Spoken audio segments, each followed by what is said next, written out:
Hi friends, అందరికీ వినాయక చవితి శుభాకాంక్షలు. ఈరోజు మేము వినాయకుడు తీసుకురావడానికి జనగాం వెళ్తున్నాము. ఒక చిన్న చిన్న వినాయకుడు భలే ఉన్నాయి. మేము మా ఇంట్లో పూజ కోసం ఒక వినాయకుడిని తీసుకున్నాము. ఇక్కడ చిన్న వినాయకుడైనా మంచి రేట్లే ఉన్నాయి. ఒక 250 పెట్టి ఒక చిన్న వినాయకుడు తీసుకున్నాము. దాని తర్వాత ఇక్కడికి పూజ సామాన్ కోసం వచ్చినాము. ఇక వినాయకుడికి పూజకు అవసరమయ్యేటువంటి అన్నీ కూడా ఈ షాప్లో తీసుకోవడం జరిగింది. మాకు తెలిసిన షాపే జనగామలో. ఇక్కడ నుంచి వినాయకుడికి అవసరమైనటువంటి మొక్కజొన్న కంకులు, దాని తర్వాత మనకు పత్రీలు ఏవైతే ఉంటాయో అవన్నీ ఇక్కడ తీసుకోవడం జరిగింది. తీసుకొని ఆ ఇంటికి తిరిగి వెళ్తుంటే ఇక వినాయకుని మండపాలు చూడండి, అమ్మే ప్లేసులు చాలా అంటే చాలా ఇక్కడ మాకు ఎదురుగా ఉన్నాయి. వినాయకులను కొంటూనే ఉన్నారు. వెహికల్స్లో భారీగా తీసుకెళ్తున్నారు. ఇక మన తెలుగు రాష్ట్రాల్లో కానీ మన ఇండియా వైజ్గా వినాయక చవితి, గణేష్ చతుర్థి అంటే ఎంత ఫేమస్ మనందరికీ తెలిసిందే. ఇక ఇంటికి వచ్చినాము.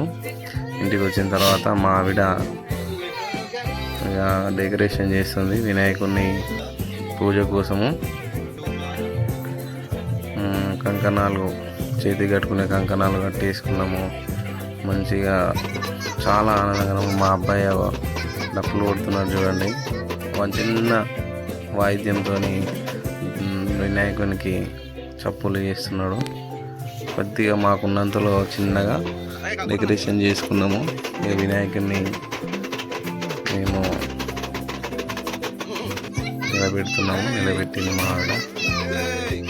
ఎంత ముద్దుగా అనిపించిందని, చాలా బాగున్నాడు చిన్న వినాయకుడు.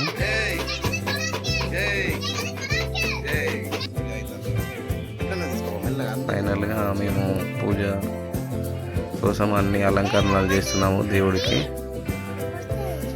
పువ్వులు కానీ, దాని తర్వాత తెచ్చిన ఫలాలు, పండ్లు అన్నీ పెట్టేసి ఇక ఫైనల్గా పూజ మొత్తం కంప్లీట్ అయిందండి.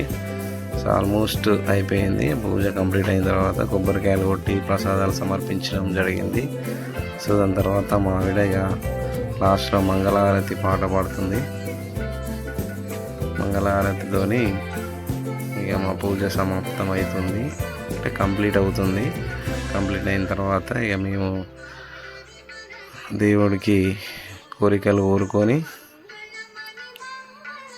మంచిగా మొక్కుకోవడం జరిగింది. దాని తర్వాత దేవుడికి చేసినటువంటి ప్రసాదాలు మేము కూడా తీసుకోవడం జరిగింది.